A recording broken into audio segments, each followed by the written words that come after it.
Hello, everybody. Welcome to the IC Topic Chat for today, Thursday, January 25th. It's 2024. I'm so happy to be back with you this week. I've been away for the last couple of weeks, and I don't know about you guys, but for me, I feel like something's not right in my life if I miss the IC Topic Chats on Thursday. And I know I see a lot of you guys each week, so it's a great connection for me. We're super lucky to have Amelia Kohm today, Data Viz for nonprofits. And she's going to be talking about data to action, making your clients data visible and useful, which is super exciting for us because if you're like me, you like all things data viz. So Amelia, I'm going to be quiet. I'm going to let you take it over. Thank you for joining us today. Okay, great. I will just jump in, and I'm going to start by asking you to simply direct your attention to the screen.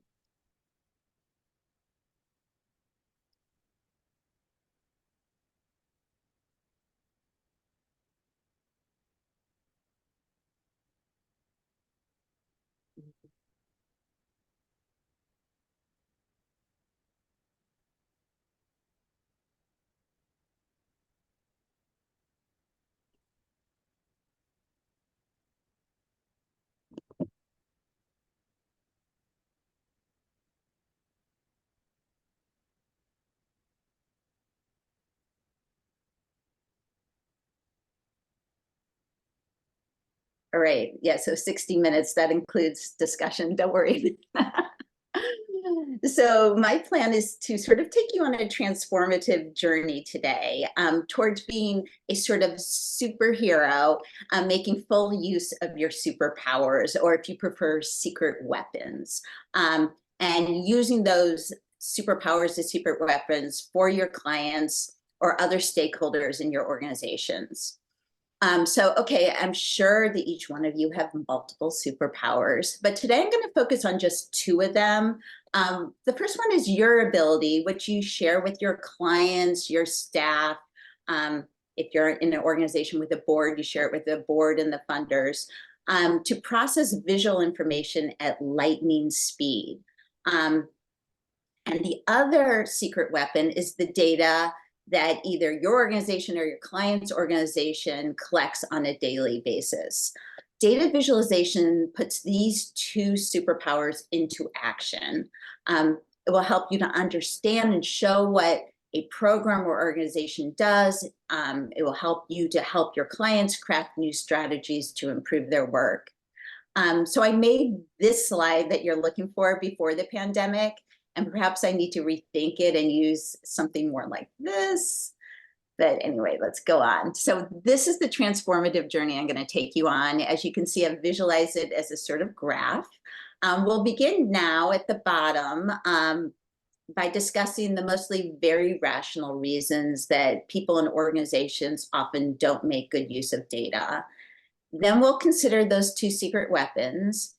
And then we'll consider common nonprofit challenges that you probably work with your clients around, and how to use those secret weapons to address those challenges.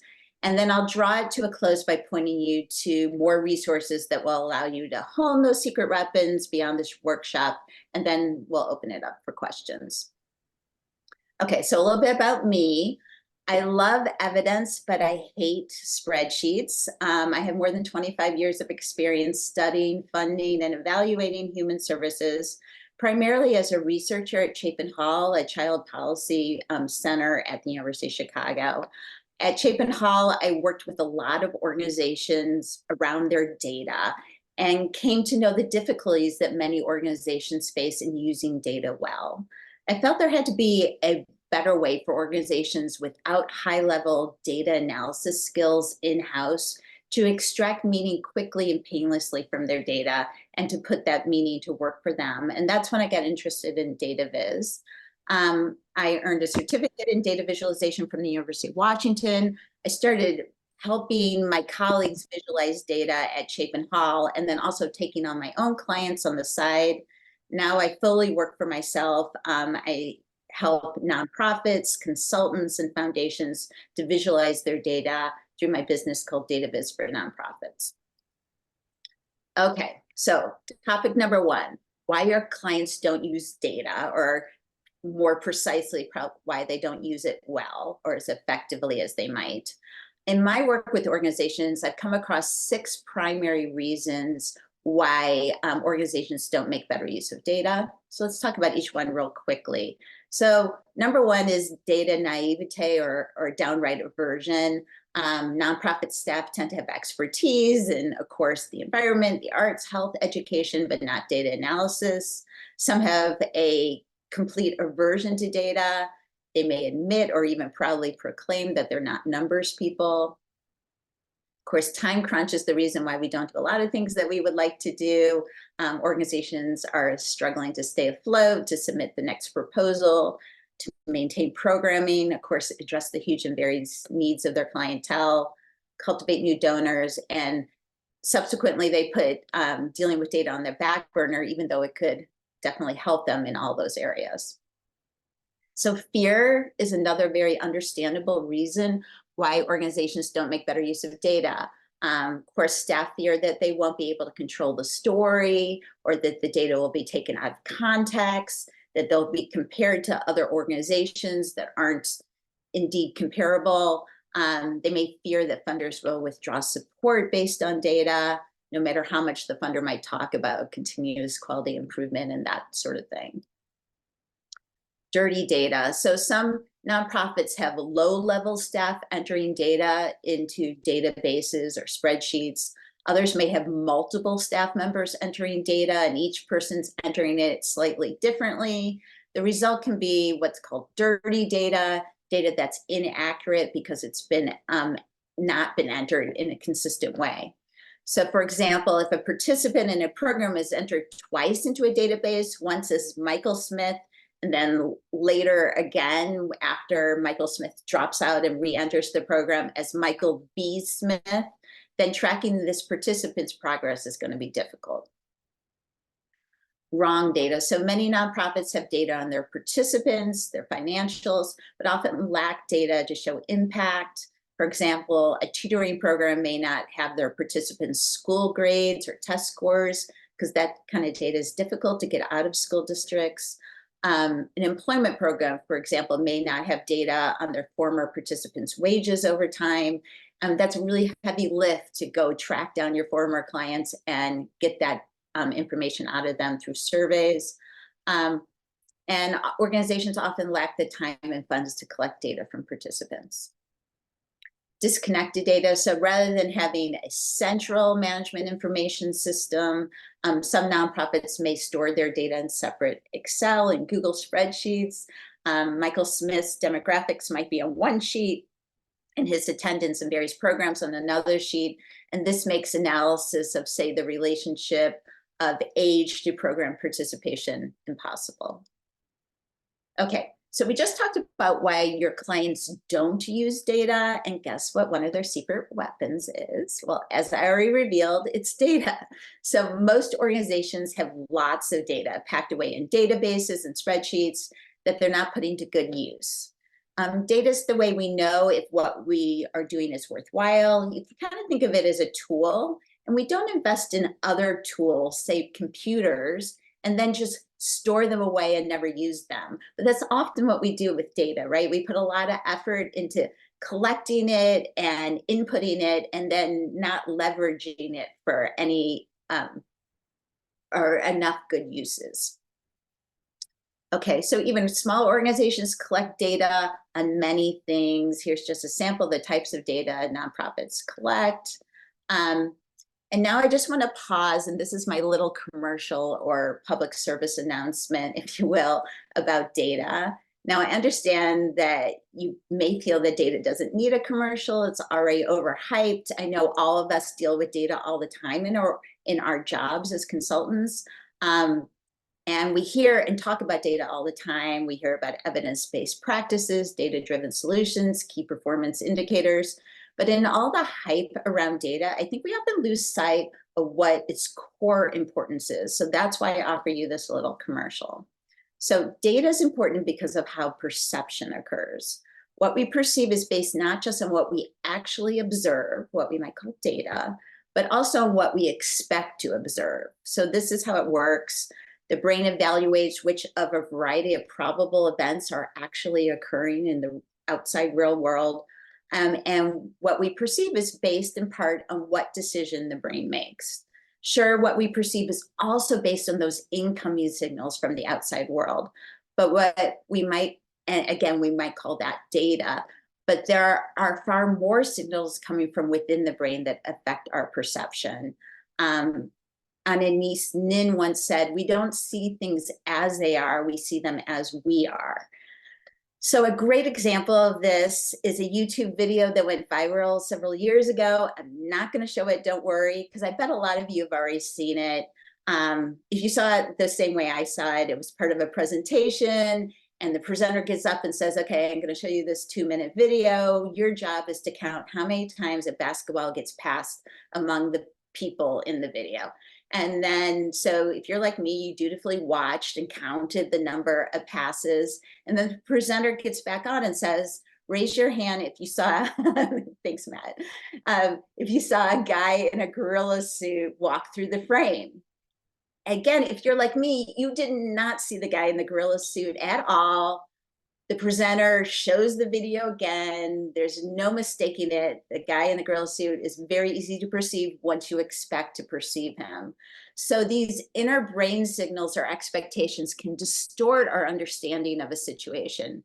Thus, the incoming signals or data are quite important to confirming or negating our expectations. But the key is you have to pay attention to data to make that happen. Progress in organizations, and I would contend in all of human history, often starts with the concession that our expectations might be wrong and that data might have something to teach us. Of course, the scientific method that you learned back in 7th grade primes us to focus on data rather than expectations.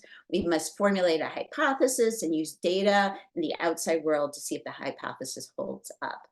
Okay, commercial over, I promise. Just one little disclaimer, which is data is definitely part of the answer, but it's not the whole answer. Maybe love is, I'm not sure. Indeed, data is more about asking really good questions than it is about answers. It can show you what your questions, what kinds of questions you should be asking and help you to refine those questions. It can point you in the general right direction, but you're never going to have perfect and comprehensive data. Data is never going to take you all the way to your answer.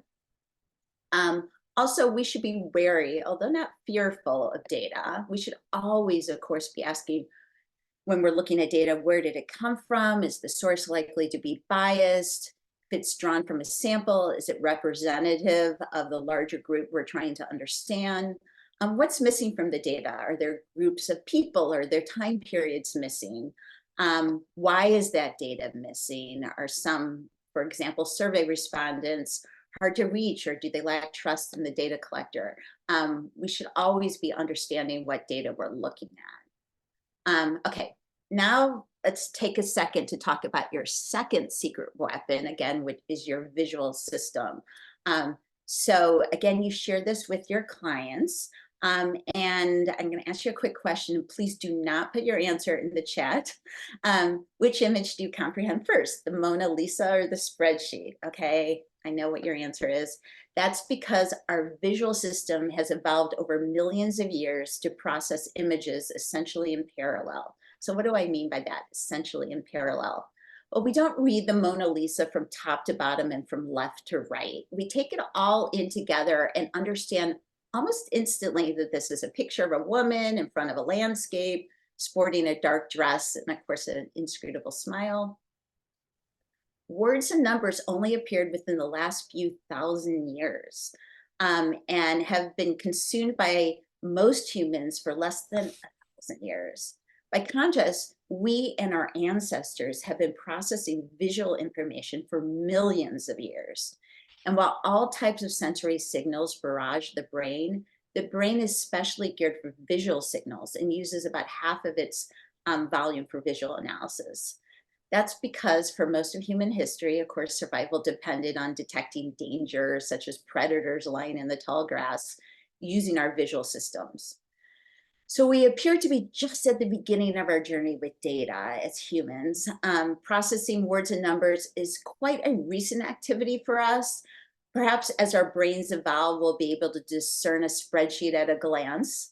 But until then, we should be considering how we can visualize our data by translating words and numbers into visual formats, like using color, shape, size, and placement. Data visualizations greatly speed up our processing of data. And so it, at least in part, addresses the time crunch I talked about. Data viz also is a quick way to assess how dirty, disconnected, or irrelevant our data is. If the picture doesn't look right or complete, then we need to do something to improve our data. Maybe that means collecting fewer data elements, but doing so more accurately. Okay, so let's test our visual processing superpowers. Very quickly, I'm going to give you about 3 seconds to answer this question. How many 9s do you see? Okay, of course, it's much easier when I apply color because we can process color and particularly contrast really, really quickly. Here's another quick question. Here's a very, very simple spreadsheet. And see if you can quickly try to answer those 3 questions, which was consistently higher over time, foundation or corporate grants, and what were the trends for each type of grant? Again, 3 more seconds, because when I show you the exact same data in graph format, it's so much easier to answer those questions. We could see right away that corporate grants were consistently higher, that foundation grants remained relatively flat, with that one glaring exception when there was a sharp increase in May. And corporate grants exhibited a cyclical pattern, a sort of up, up, down pattern that repeated itself on a quarterly basis, always reaching the peak in the last quarter of the month and then declining dramatically in the first month of the next quarter. That kind of pattern is really hard to see when you're just looking at a spreadsheet. So not only is data display visually easier to process, it actually appears to have more impact, according to some evidence. A June 2018 Washington Post article described a series of experiments in which data displayed in charts significantly reduced misperceptions of subjects, both liberal and conservative, on important political issues. So the chart you're looking at shows the results of just one of those experiments. In this experiment, Republican respondents were asked whether they believe that average global temperatures, were increasing, decreasing, or remaining about the same over the past 30 years. The respondents were divided into 3 groups. There was a control group represented by the orange bars, which received no information. They were just asked that question about the trends in global temperatures. Another group represented by the gray bars was given a textual summary of the scientific consensus on global temperatures, and then they were asked the question. And then the third group, represented by the blue bars, they got a chart showing temperature change since 1940 as measured by 4 climate institutions. And as you can see, the people who saw the chart, again, the blue bar people, were the least likely to draw the wrong conclusion. Strangely enough, that textual summary actually exacerbated the perception problem for Republicans who strongly identified with the GOP. The results were exactly the same for the liberal subjects. They were asked questions about issues that they might get wrong, and they were most likely to correct their perception when shown a chart. Okay, so we're moving along. So you and your clients have these so-called secret weapons. Let's talk about what they're good for. Let's consider what your clients' greatest challenges are, and then we'll consider how to address them with data viz. Okay, so today I'm going to just focus on 4 challenges. We're going to look at the challenge of showing impact, distinguishing an organization's challenge in distinguishing their services from other organizations, of course, evaluating progress over time, and showing progress to various stakeholders. Okay, so this is really the heart of the presentation, how to use data viz to conquer challenges that your clients have. One way organizations use data is to make the case for the need for their services. And here's an example from over 200 years ago. It's really famous data viz, so maybe you've seen it before. In the 1800s, Florence Nightingale and a statistician named William Farr analyzed army mortality rates during the Crimean War. They discovered that most of the soldiers hadn't died in combat, but instead had died um, due to preventable diseases due to poor hygiene. So Nightingale decided to make her case with pictures rather than tables of numbers or prose. Quote, this is what Florence Nightingale said, to effect through the eyes what we failed to convey to the public through their word-proof ears, unquote. So her invention was the polar area chart. As you can see, it's sort of a variant of the pie chart. Each slice of the pie showed deaths for 1 month of the war, growing larger if the deaths increase, and color coded to show the causes of death. So the blue portions show the deaths due to preventable causes like poor hygiene. Red showed deaths due to wounds in battle, and black was death due to other causes. They presented this chart to the Queen and Parliament, who could see at a glance the importance of good hygiene. They quickly set up a sanitary commission to improve conditions, and death rates indeed fell. And Nightingale became one of the first people to successfully use data visualization for persuasion and to influence public policy. Of course, there's lots of different ways to show need. You can show the prevalence of a problem using an icon array chart like this. This one also uses color, and it may make more intuitive sense than a bar chart because you're looking at individual human beings. You won't want to overuse this kind of chart, but it can be pretty effective on its own.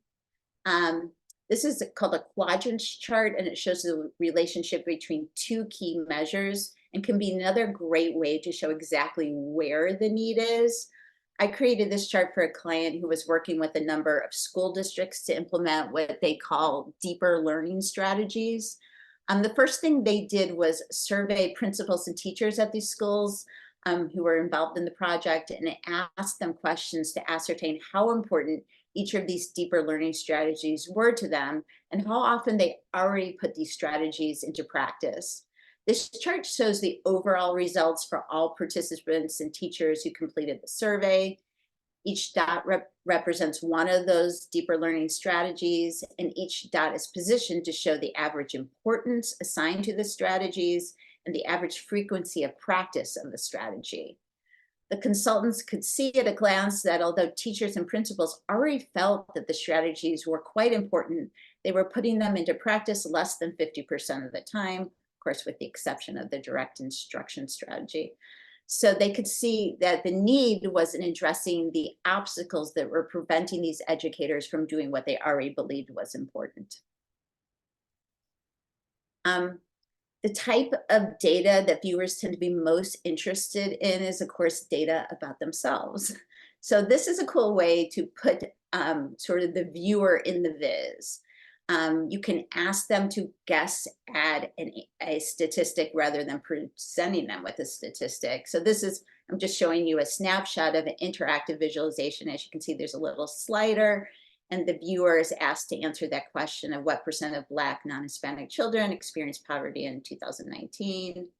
And then when you scroll over those how did you do question in the lower portion, it gives you a simple chart and allows you to compare what you guessed to the actual answer and also compare to what others guessed. So it's a great way to sort of engage the viewer in numbers and statistics.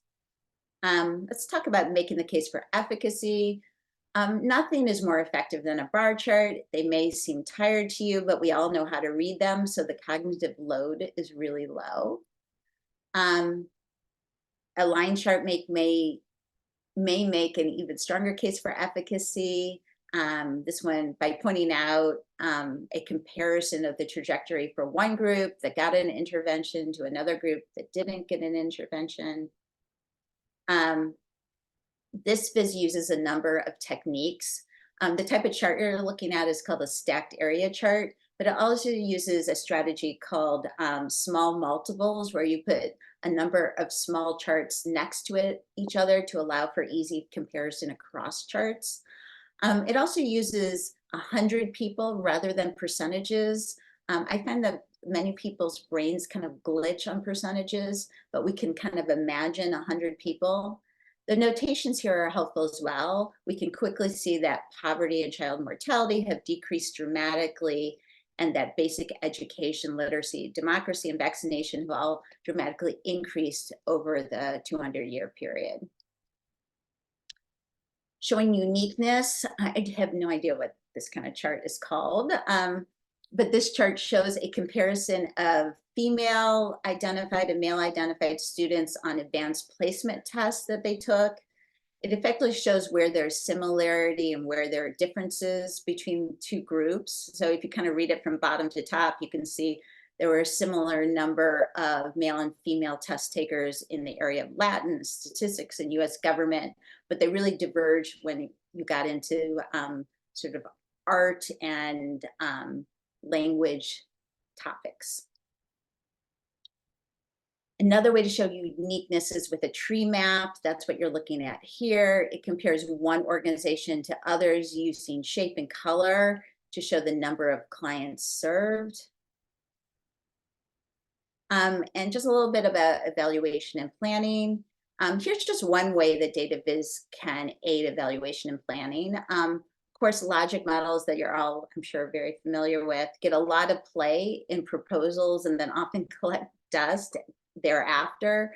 And this is what I call a living logic model. Again, it's just a snapshot of an interactive data dashboard.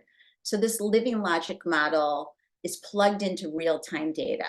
So it shows progress to date using color, and it's interactive. So when you click on any one component of the model, you get more data below, disaggregated data below. And the color shades show progress on each one of the components in the logic model. So darker shades show you where there's been more progress, and lighter shades show you where there's been less progress.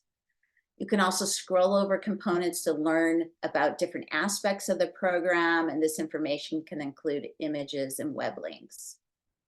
Okay, in the interest of time, I'm going to just jump right into 10 data viz adjustments. So I'm contending that if you follow these adjustments, which of course are not commandments because they don't always work, but in most cases, they will turn a good data viz into a great one.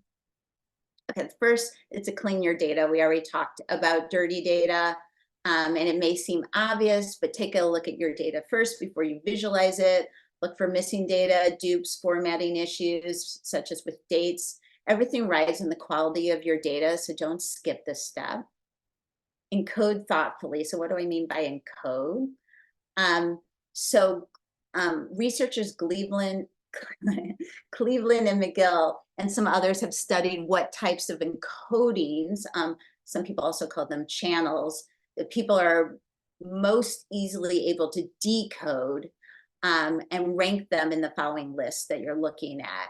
So as you can see, the types of encodings that allow for just generic comparisons appear on the left, and the types of encodings that appear on the right allow for more accurate comparisons. We are really good at understanding position along a common scale, so that's to the far right. And if you think about it, if I showed you two bars, you might be able to sort of accurately assess whether one of the bars is twice as long as the other. But if I showed you two shades of green, could you confidently say that one shade of green is twice as dark as the other? Probably not. So we're much better at that assessment of length, particularly when there's a common scale. Okay, pies, of course, are delicious, but they're often inscrutable when applied to data. So looking at this image, we can confidently proclaim that the E bar is the tallest in the bar chart on the right, but the pie chart shows you the exact same data, and it's more difficult to pick out what the largest pie slice is, and that's because we're not so good at angles. So when comparing quantities of several things, bar charts are almost always better than pie charts. I came across this eyesore of a chart recently and thought it was pretty funny that the pie chart isn't even an effective way to show the number of countries that use different terms for this type of chart. Although it's fun to know that the term for this chart in Catalan translates to cheese portions graphic, and in Bulgarian to ceremonial bread. The only exception about this sort of pie chart issue is when you want to compare a part to a whole. I think part charts can be quite effective when you only have 2 slices or maybe 3. But once you get beyond 3 slices, usually a different type of chart's going to be better for you. Okay, highlight what's important. So once you visualize your data, the true story can still remain hidden, particularly to those unfamiliar with the data. That's when it's important to call out data points with color and annotations. Here's some CDC data on chronic illness, which shows an example of highlighting what's important. This type of chart is called a parallel coordinates graph. It shows the level or amount of something across several different dimensions. In this case, we're looking at the percent of adults with chronic illnesses across different states. And each one of those lines represents one state. The notations in color draw attention to how low residents of Hawaii are in relationship to other states and rates of depression, particularly as compared to Oregon, which has the highest rate of depression.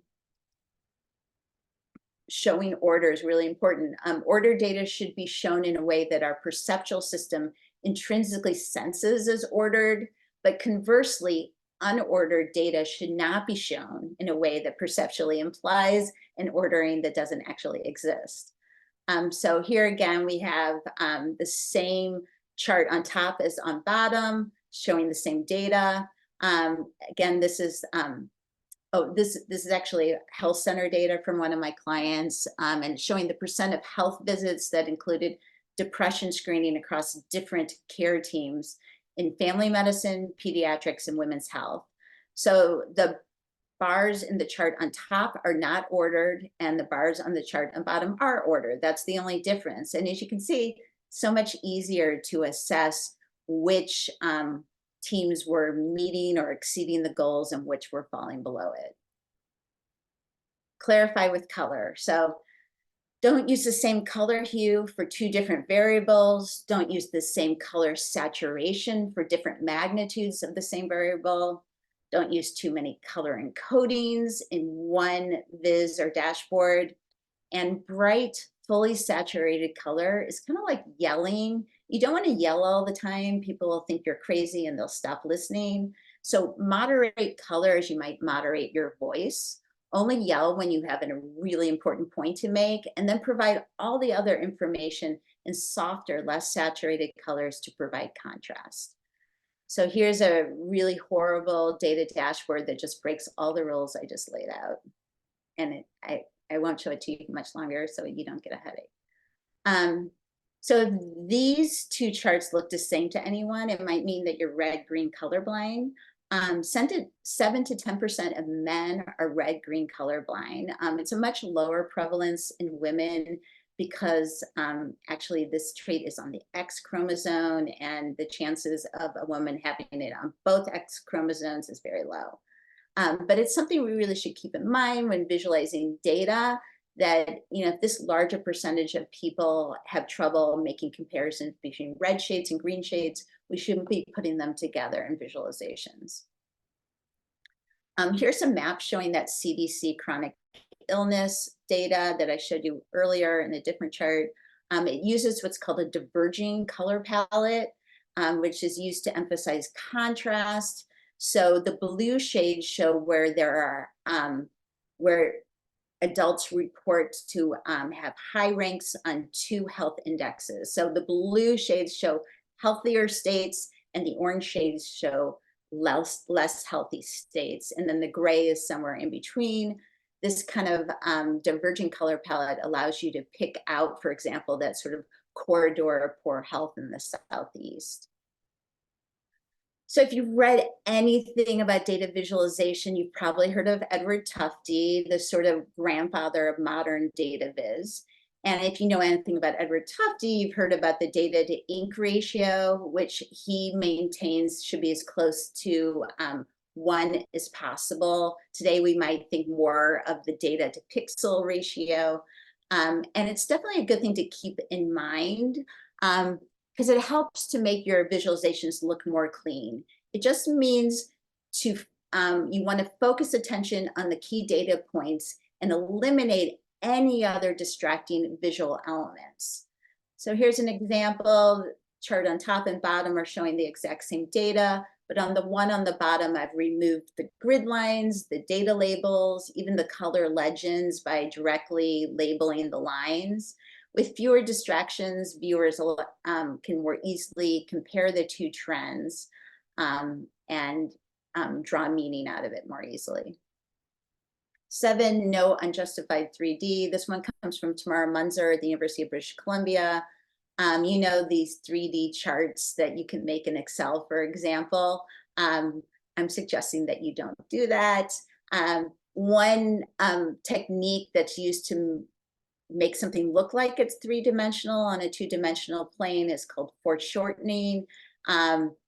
It creates the illusion of 3 dimensions by making parts of the image that are supposed to be perceived as closer to you in space larger, and the parts that are supposed to be perceived as farther away as smaller. But as you can see, this creates problems with data visualization. These pie charts show the same data, and the slices are the exact same size, which is easy to discern on the 2-dimensional pie chart, but much harder to discern on the 3-dimensional pie chart. Another way to create the illusion of 3 dimensions is to obscure some objects with others to make it appear that they're in front of each other. But of course, this is a problem for accurate assessment and data viz as well. In the top chart, the green bars are barely visible. Rather than have that third axis, you can just use color as they did in this chart to distinguish the 3 groups. So really that third axis is totally unnecessary, and it's much easier to draw meaning out of the 2-dimensional one.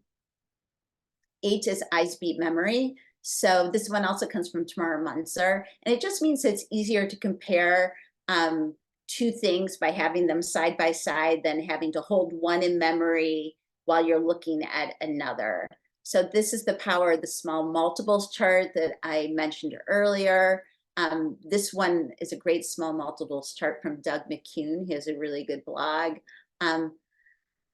Small charts are all laid out together to make it easier for you to scan across them. In this chart, you can easily scan to see differences between the x-axis, which is time of day, and the y-axis, which is the number of crimes. And you can see each chart represents a different type of crime. And they're showing daytime crimes in yellow on top and the nighttime crimes with the blue bars on bottom. We can quickly see that driving under the influence occurs more often during the night, and trespassing, for example, occurs more often during the day. Zoom in. So when showing a series of visualizations, I always start with the most general run and then zoom in. So the most aggregated data to the most disaggregated data. Here's an image of a series of visualizations, 2 of which you've already seen using that CDC data. The maps, which we already looked at, gives you a general sense of where there are health concerns according to the data set, such as that corridor of poor health in the Southeast. The parallel coordinates chart helps to compare states on specific illnesses and conditions. And then there was a last dashboard, which I didn't share with you, that digs in deeper into trends and possible predictors of good and poor health. And finally, viz is not always the solution. Let's say you already have a really engaged but diverse audience. These folks are highly motivated to access certain data, and they won't be annoyed by having to find that data in a table, but they're also diverse in their interests. So tables use paper or screen real estate really efficiently. You can fit a lot of rows and columns in a small space, allowing users with different interests to find the data that's of interest to them in a single table. Another situation where it would be probably better to use a table than a visualization like a chart, graph, or map is if you have a lot of units of measure. So for example, you want to show the height, weight, location, and satisfaction level of 100 participants in a healthy eating program. This data involves 4 different units of measure, right? So we have inches, pounds, latitude, longitude, and survey ratings. Such complexity is difficult to represent in a single visualization, but you can do so in a single table quite easily. Okay, I'm going to just quickly go over some resources and then we'll open it up to Q&A. Here's just a sample from an online catalog of data viz software out there. There are a ton. Here's a list of free data viz tools that you can use. The one I use most often is Tableau Public. It's the free version of Tableau. I'm not going to talk on and on about that, but if you have questions during discussion, I'm happy to talk about it. And there's lots of tools out there that will help you to figure out what's the best chart for my purpose and for my data. Maybe the oldest, simplest, and still really valuable one is Andrew Abella's simple decision tree called Chart Suggestions, a thought starter. As you can see, it's a flow chart. You start in the middle and answer that basic question, what would you like to show? And then you, by answering that question, it leads you towards some simple different types of charts. So that's a great one. But there are other ones out there. This one's from Flowing Data, which is a wonderful data viz website. And then there's also, this is a resource that I use all the time, the Data Viz catalog. It's just a free resource online that, as you can see, shows you a whole bunch of different charts. So if you come across a chart and you're like, what is this chart? It will tell you what the chart is, what it's good for, what it's not good for. If you want to start following and reading data viz gurus, here's a few that I would suggest. The people on this list that talk about data most relevant to nonprofits and government are Anne Emery and John Schwabish. But you can learn a lot from all of these people. I follow and read all of them. And I hope I can be a resource to you as well through data viz from nonprofits.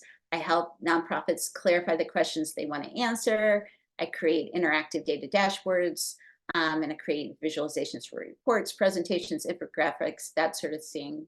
So feel free to sign up for a free consultation if you want to just talk about some data that you have and how you might visualize it.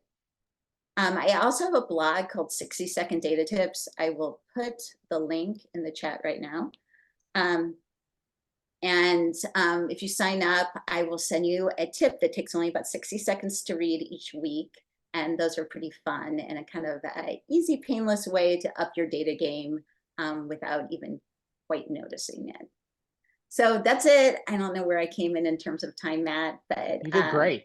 No, really good, actually. I expected it to go longer than this. So how much of your time, Amelia, do you spend with 100% just like working with people around with data viz and or versus other work with regards to like program evaluation and working directly with kind of like the data collection and all the other pieces we might be doing with program evaluation? So how does your time split down? Are you 100% about data viz?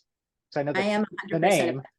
Yeah. 100%. Oh, cool. Yeah, so I often will work with another consultant. You know, consultants are often who come to me because they're working on a strategic plan or some sort of huge survey for an organization, and they don't have the data visualization skill set.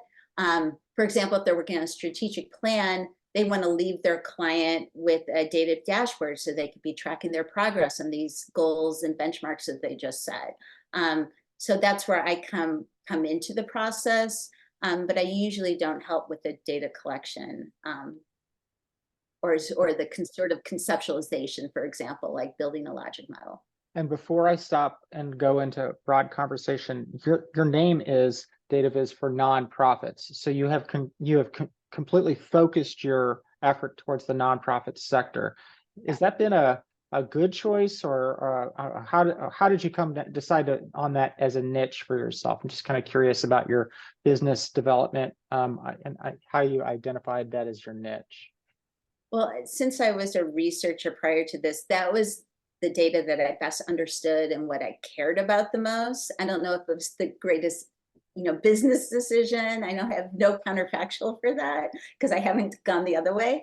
But yeah, I just feel like that's where I have understanding and expertise, and I can offer the most value. Well, cool. We're gonna go ahead and stop the recording, and then we'll go in, and there's already some questions in the chat. We can start to attack those, and anybody else who's interested, raise your hand and we'll get to you. Thanks again, Amelia. Everybody stick around who's here. Everybody on YouTube, I'll see you guys later.